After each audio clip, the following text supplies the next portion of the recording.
Good morning, viewers. How are you all? Today we have reached the next stage of journey. Today I will tell you about the negative interrogative sentences in present continuous tense. अब तक का सफ़र हमारा present continuous में मैंने आपको affirmative sentences तक कराए हैं। आज मैं आपको प्रेजेंट कंटिन्यूस में ही किस तरीके से इंटरोगेटिव सेंटेंस बनाए जाते हैं और किस तरीके से नेगेटिव सेंटेंस बनाए जाते हैं, इस पर मैं वीडियो द्वारा आपको समझाऊंगा। और मुझे उम्मीद है कि आप मेरे वीडियोस को बहुत ध्यान से आप देख रहे होंगे, समझ रहे होंगे और आपके मुझे कमेंट्स भी मिल रहे हैं कंटिन्यूसली। और उम्मीद करता हूँ कि आप अपने सजेशंस जो भी आपके माइंड में जो आप सोचते हैं कि ऐसा होना चाहिए, वो सजेशंस भी आप मुझे दीजिएगा ताकि मैं और अच्छी से अच्छी वीडियो बना के आप तक पहुंचा सकूं। तो शुरू करते हैं आज का वीडियो, प्रेजेंट कंटिन्यूअस टेंस। आज नेगेटिव सेंटेंसेस के बारे में आप पता ही है कि नेगेटिव सेंटेंसेस होते हैं जिनमें कि नकारात्मक जो वाक्य होते हैं जिसमें नॉट शब्द का यूज़ किया जाता है, वो नेगेटिव सेंटेंसेस होते हैं। और प्रेजेंट कंटिन्यूअस में सबसे एक पहचान ये होती है कि प्रेजेंट कंटिन्यूअस में हमेशा हेल्पिंग वर्ब यूज़ किया जाएगा।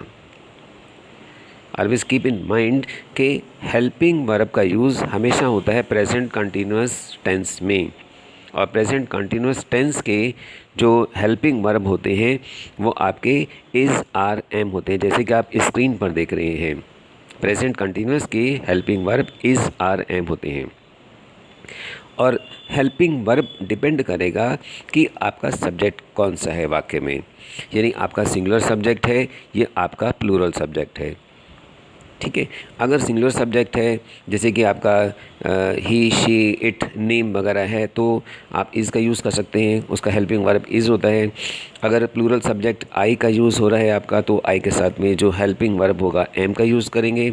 और प्लूरल सब्जेक्ट है जैसे कि यू, वी, दे, तो वहाँ पे आर का यूज़ किया जाएगा। It means if the subject is I, यदि सब्जेक्ट आई है तो then am is used after the subject, तब आप एम का यूज़ करेंगे, कब? सब्जेक्ट के जस्ट बाद में।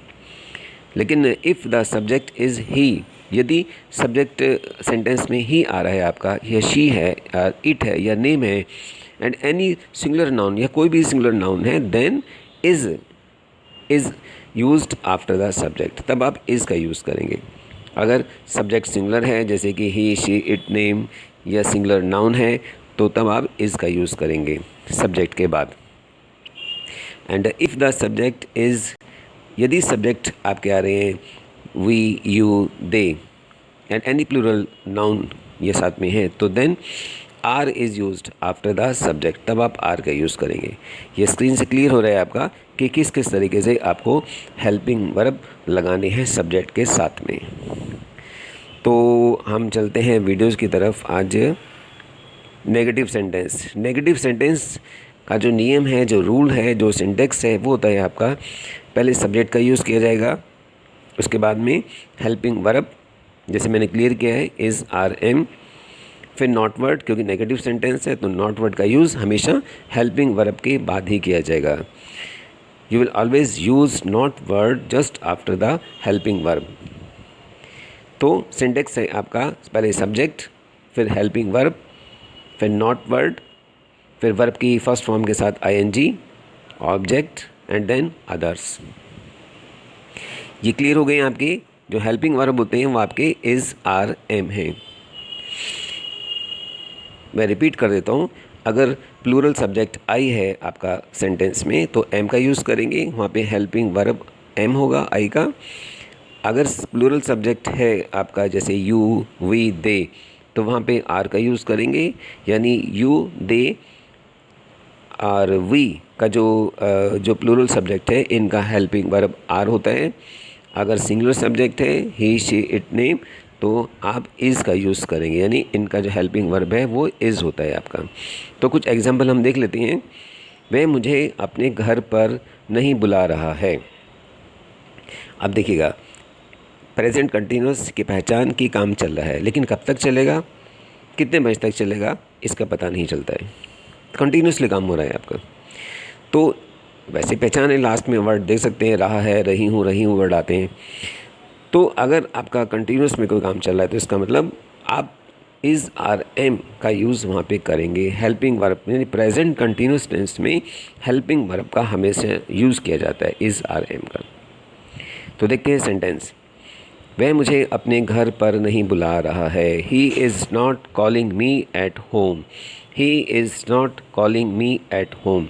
तो सिंटेक्स के अकॉर्डिंग हमने पहले सब्जेक्ट यूज़ किया, यानी ही आपका सिंगुलर सब्जेक्ट है, इसलिए हमने जो नेक्स्ट वर्ड है जो हेल्पिंग वर्ब है वो इज़ का यूज़ किया। इसके बाद में नॉट वर्ड यूज़ किया, फिर उसके बाद में जो मेन वर्ब है आपका कॉल, उसके फर्स्ट फॉर्म के साथ में आईएनजी का यूज़ किया, और बाकी ऑब्जेक्ट एंड अदर्स। तो he is not calling me at home. वह मेरे पास नहीं आ रहा है। He is not coming to me. He is not coming to me. हम कमरे में नहीं पढ़ रहे हैं। We are not studying in room. अब यहाँ पे देखो रीड का यूज़ नहीं आएगा। अगर आप मन में सोच रहे हैं कि रीड आना चाहिए तो रीड का यूज़ नहीं आएगा। रीड का यूज़ वहाँ पे करेंगे जब कोई चीज़ आपके सामने है, जैसे कोई आप बुक पढ़ रहे हैं या कोई मैगज़ीन पढ़ रहे हैं, तो आप रीड का यूज़ करेंगे। और अगर स्टडी करें, एजुकेशन से रिलेटेड कोई सब्जेक्ट है आपका और आप पता नहीं कि आप क्या कर रहे हैं उस कमरे में, तो आप स्टडी का यूज़ कर सकते हैं। तो we are not studying in room. अब इन है आपका प्रीपोजिशंस, और मैंने बताया था कि इन का यूज़ वहाँ पे होगा जब कोई ऑब्जेक्ट, जब कोई चीज़ सराउंडिंग में होती है, जब कोई चीज़ चारों तरफ से घिरी हो। इसका मतलब आप कमरे के अंदर हैं, कमरे के चार दीवारी है, उसमें आप बैठे हुए हैं, तो इन द रूम आएगा यहाँ पे, प्रीपोजिशन इन का यूज़ करेंगे। तो we are not studying in room. वह बाज़ार नहीं जा रहा है। He is not going to market. He is not going to market. Next देखते हैं। वह मेरी बात नहीं मान रहा है, यानी बात नहीं सुन रहा है मेरी, नॉट लिसनिंग यूज़ करेंगे हम यहाँ पे वर्ड। तो he is not listening to me. वह मेरी बात नहीं मान रहा है। मैं उसको पत्र नहीं लिख रहा हूँ। I am not writing a letter to her. I am not writing a letter to her. वह दूध नहीं पी रहा है। He is not drinking milk. He is not drinking milk. हम इस सप्ताह मूवी नहीं देख रहे हैं। तो we are not watching movie this week. We are not watching movie this week. आप रेडियो नहीं सुन रहे हैं। You are not listening to radio. You are not listening to radio. अब इंटरोगेटिव सेंटेंस जो है रूल्स कहलाता है आपका कि पहले आप हेल्पिंग वर्ब का यूज़ करेंगे, क्योंकि इंटरोगेटिव सेंटेंस की पहचान होती है या तो हेल्पिंग वर्ब का यूज़ किया जाएगा या क्वेश्चन वर्ड का यूज़ किया जाएगा सब्जेक्ट से पहले, या दोनों का ही यूज़ आप कर सकते हैं। ये डिपेंड करेगा कि आपका सेंटेंस कैसा है। तो अगर क्वेश्चन वर्ड नहीं है तो आपको हेल्पिंग वर्ब का यूज़ करना, यानी सब्जेक्ट से पहले। Helping verb is always used just before the subject. तो हेल्पिंग वर्ब यानी इज़ आर एम का यूज़ करेंगे, उसके बाद सब्जेक्ट का यूज़ करेंगे, फिर आप जो वर्ब की जो फर्स्ट फॉर्म है आईएनजी लगाएंगे और बाद में ऑब्जेक्ट एंड अदर्स, अगर इंटरोगेटिव सेंटेंस है। रूल 2 का कहता है कि अगर आपका क्वेश्चन वर्ड भी आ रहा है, आपका हेल्पिंग वर्ब भी है। अब मैंने एक वीडियो बनाई थी, इसमें हेल्पिंग वर्ब कैसे पहचानेंगे, क्वेश्चन वर्ड कैसे पहचानेंगे, तो आप देख लीजिएगा प्रीवियस वीडियो में, लेकिन यहाँ पे मैं दोबारा रिपीट कर देता हूँ। क्वेश्चन वर्ड जो होते हैं हमेशा बीच में होते हैं आपके। क्वेश्चन वर्ड कौन कौन से होते हैं, जैसे why, where, when, how much, how many, ये सब आपके क्वेश्चन वर्ड होते हैं, बीच में होते हैं। जैसे कि आप वहाँ क्यों जा रहे हैं, आप वहाँ कब जाएंगे, तो ये सब आपके क्वेश्चन वर्ड हैं। तो अगर क्वेश्चन वर्ड आ रहे हैं तो क्वेश्चन वर्ड पहले लिखा जाएगा, उसके बाद में हेल्पिंग वर्ब होता है आपका। फिर बाकी सेम चीज़ें, सब्जेक्ट, फिर आपका वर्ब की फर्स्ट फॉर्म के साथ आईएनजी। अगर क्वेश्चन वर्ड नहीं है तो हेल्पिंग वर्ब डायरेक्ट हम यूज़ कर सकते हैं सब्जेक्ट से पहले, जैसे कि आप सिंटेक्स देख रहे हैं आप यहाँ पे रूल्स। आगे चलते हैं, कुछ एग्जांपल ले लेते हैं। आप वहाँ जा रहे हैं। क्या आप वहाँ जा रहे हैं, इसमें क्या वर्ड आ रहा है तो इसका मतलब हेल्पिंग वर्ब का यूज़ करेंगे। तो यू जो आपका प्लूरल सब्जेक्ट है, प्लूरल सब्जेक्ट का जो हेल्पिंग वर्ब होगा वो आर होता है आपका। जैसे आप पिछला सिंटेक्स आप देख चुके हैं। क्या आप वहाँ जा रहे हैं? Are you going there? Are you going there? क्या आप कमरे में पढ़ रहे हैं? क्या आप कमरे में पढ़ रहे हैं? Are you studying in a room? Are you studying in a room? Next है आपका, क्या आप मुझे ध्यान से सुन रहे हैं? क्या आप मुझे ध्यान से सुन रहे हैं? Are you listening to me attentively? Are you listening to me attentively? Attentively होता है ध्यान से। क्या वह बाहर खड़ा हुआ है? Is he standing out? Is he standing out? क्या तुम उसे बुला रहे हो? Are you calling her? Are you calling her? क्या वह इस सोमवार को देर से आ रहा है? Is he coming let this Monday? Is he coming let this Monday? क्या उसका भाई हर रोज़ दफ्तर नहीं जा रहा है? इज़ हर ब्रदर, यानी हर ब्रदर मतलब उसका भाई, is her brother not going to office daily? Is her brother not going to office daily? क्या वह बाज़ार से सब्जियां खरीद रहा है? Is he buying vegetables from the market? Is he buying vegetables from the market? क्या वह खाना बना रहा है? Is he cooking food? Is he cooking food? क्या वे लोग बस द्वारा लंबा सफ़र कर रहे हैं? Are they travelling long distance by bus? Are they travelling long distance by bus? ये इंटेरोगेटिव सेंटेंस है। अब इसमें कोई नेगेटिव सेंटेंस नहीं है, इसलिए यहाँ पे नॉट वर्ड हम यूज़ नहीं कर रहे हैं। ये आपका इंटेरोगेटिव सेंटेंस है। तो इंटेरोगेटिव सेंटेंस में डायरेक्ट हेल्पिंग वर्ब यूज़ किया जाएगा, उसके बाद में सब्जेक्ट, फिर आपका जो फर्स्ट फॉर्म के साथ में आईएनजी का यूज़ करेंगे वर्ब की फर्स्ट फॉर्म के साथ में। अब हम चलते हैं इंटेरोगेटिव प्लस नेगेटिव सेंटेंस। ऐसे भी कभी कभी वाक्य आ जाते हैं जिसमें इंटेरोगेटिव भी होते हैं और नेगेटिव भी होते हैं। अगर ऐसे वाक्य आ रहे हैं बीच में तो उसका जो रूल्स होगा आपका, रूल फर्स्ट कहता है हेल्पिंग वर्ब का यूज़ करेंगे, यानी हेल्पिंग वर्ब और नेगेटिव वर्ड्स। तो पहले अगर सब्जेक्ट जो सेंटेंस है आपका इंटेरोगेटिव है आपका और उसमें नेगेटिव भी सेंटेंस है, अब इसमें नॉट वर्ड भी यूज़ किया जाएगा, यानी इंटेरोगेटिव प्लस नेगेटिव में हेल्पिंग वर्ब भी यूज़ होगा और नॉट वर्ड भी यूज़ करेंगे आप, क्योंकि नेगेटिव सेंटेंस भी है इसमें।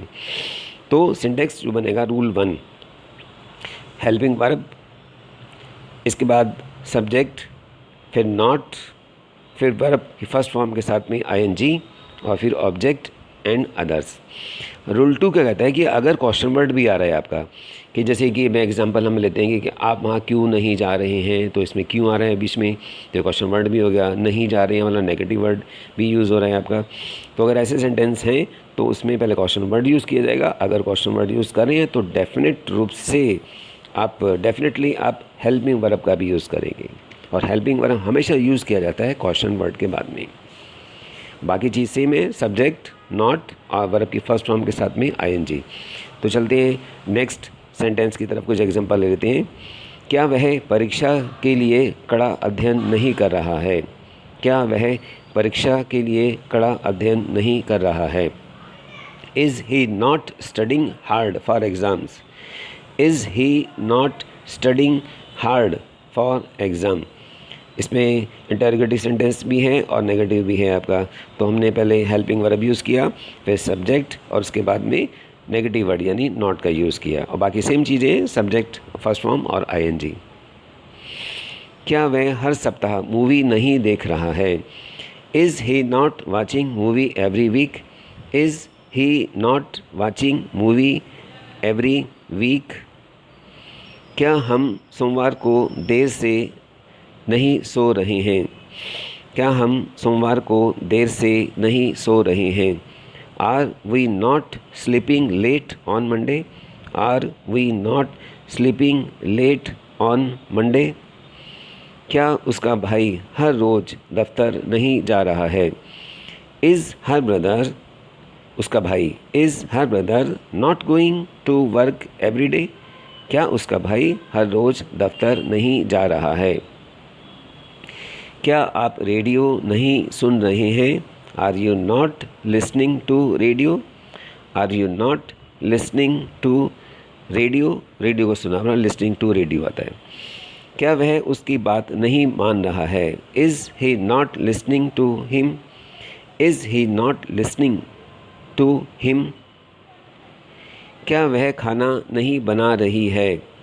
इसमें भी इंटेरोगेटिव प्लस नेगेटिव दोनों ही हैं। Is she not cooking food? Is she not cooking food? क्या बाहर बारिश नहीं हो रही है? Is it not raining out? अब मैंने बोला था कि जब सब्जेक्ट नहीं होता तो वहाँ पे हम इट का यूज़ करते हैं, देयर का यूज़ करते हैं, तो यहाँ पे हम इट का यूज़ करें। Is it not raining out? क्या बाहर बारिश नहीं हो रही है? अब इसमें से जो नेक्स्ट है वो मैंने सेंटेंस लिए हैं आपके लिए, तो you have to do it yourself, और आपको कोशिश करनी है, आपको ये खुद बनानी है सेंटेंस। हालांकि मैंने इसका आंसर जो है मैंने लिखे में, आंसर मैंने नेक्स्ट में लिखे हुए हैं, लेकिन अभी आपको आंसर नहीं देखनी है, केवल आपको समझना है कि आप किस तरीके से आप सेंटेंस बना सकते हैं। तो पहले कोशिश कीजिएगा कि आप सेंटेंस बनाने की, क्योंकि आपको खुद को भी एनालाइज़ करना है कि आप कितना आप सीख पा रहे हैं, कितने परसेंटेज आपकी गेनिंग हो रही है, आप कितना समझ रहे हैं सेंटेंसेस को, क्योंकि आपकी प्रैक्टिस भी होनी बहुत ज़रूरी है। तो कोशिश करता हूँ कि आप सेंटेंस बना लेंगे। अगर फिर भी अगर बाद में कोई प्रॉब्लम आती है तो बेशक आप इनका आंसर जो मैंने ट्रांसलेट किया हुआ है हिंदी टू इंग्लिश लैंग्वेज में, तो आप वो भी आप देख सकते हैं। तो पहले आपको खुद करना है काम, और मुझे उम्मीद है, और मुझे आपके काफ़ी अच्छे कमेंट्स मिल रहे हैं, सजेशंस भी आ रहे हैं कि सर कुछ और वीडियो बनाइएगा, कि आप सर जो यूपी बोर्ड के जो 10th क्लासेस हैं, 12th क्लासेस हैं, इनका भी आप सिलेबस शुरू कीजिएगा। तो मैं ये सब चीज़ें मेरे ध्यान में हैं, और मैं बहुत जल्दी ही ये शुरू करूँगा। और मैं उम्मीद करता हूँ कि जब तक आप मेरे साथ कनेक्ट रहेंगे और आप प्रैक्टिस करते रहेंगे, क्योंकि मेहनत भी बहुत ज़रूरी है, क्योंकि शुरू में कोई भी चीज़ अगर आपको हासिल करनी है अपने जीवन में, तो सबसे पहले मेहनत का होना बहुत ज़रूरी है, और मेहनत आप एक बार कर लेंगे तो आपको बार बार मेहनत नहीं करनी होगी। तो इसके साथ आप keep watching my videos and subscribe the channel. Thank you.